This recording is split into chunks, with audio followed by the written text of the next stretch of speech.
Alright, you're looking inside of the fuel tank, and that's the fuel sender. There's a filter.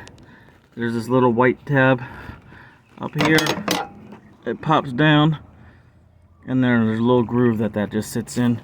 See the orientation of the float, the filter, and then underneath there swings on over to the fuel pump. Fuel pump is a little harder. It's way in the back, and it sits in between these three little, you see these three extruded bumps. Fuel pump sits in there, and the top of it, let's see if I could get in the tank. The top of it, that white handle pushes down, and the top of that handle pops into a little groove on the top of the tank. Now, the best way to take the old one out is to take the fuel filter out, which the fuel filter itself is right here, and it sits on top here. So this is the new fuel filter. Range Rovers, I'll tell you what, they're always having issues, always having problems. You really need, if you're going to own a Range Rover, you're going to really need to have a spare Range Rover for parts, or a spare Range Rover, because your primary one will always break down on you, guaranteed. So here's the old pump. I mean, on this Range Rover, I've replaced almost everything you could think of. Here's the old sending unit. Here's that handle I was talking about. That presses down, and this pops into the groove on the top.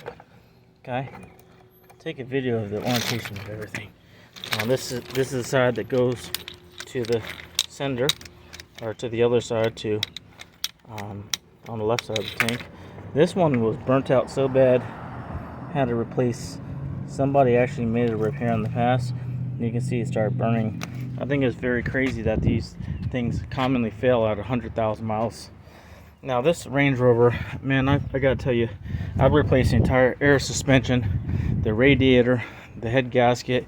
And if you're gonna own a Range Rover, and I'm not lying, look, here's my spare. Keep a spare Range Rover if you're gonna have one, because you definitely will need one. You'll definitely need a spare. You will. I mean, I've replaced, when they run, you know, on the days that they run, they're fine, but when they break down, they break down. There's a reason why these things are $2,000-3,000 used on the market. Nowadays, Range Rovers are made in China. Yeah, the Jaguar Land Rover group, JLR, was bought out by Tata Motors and Chery Motors, the Indian and Chinese owned companies. So China owns your Range Rover now. So just keep that in mind. So if you got nothing to do and you're bored and you just want to fix shit all the time, buy yourself a Range Rover. If you want to throw money, now that China owns it all, look, I got this fuel pump, and then the brand new fuel sender unit in there for less than $300 for everything. Actually, the Chinese parts, I think, are better than the British parts, because these British parts, all these OEM parts, just keep failing. I mean, look at this. They say this is normal. Let me show you. Land Rover says, oh, here's my old one. Land Rover says, no, it's normal to have burned wires because your filter gets bad and it starts getting resistance and burning. Man, this thing could have caused a fire. Somebody put butt joints on this. This is crazy. So now that China owns Land Rover, maybe you'll get your parts a lot cheaper. Who knows? Maybe China will start making Range Rovers better quality, because the older Range Rovers before China owned it, Chery Motors, also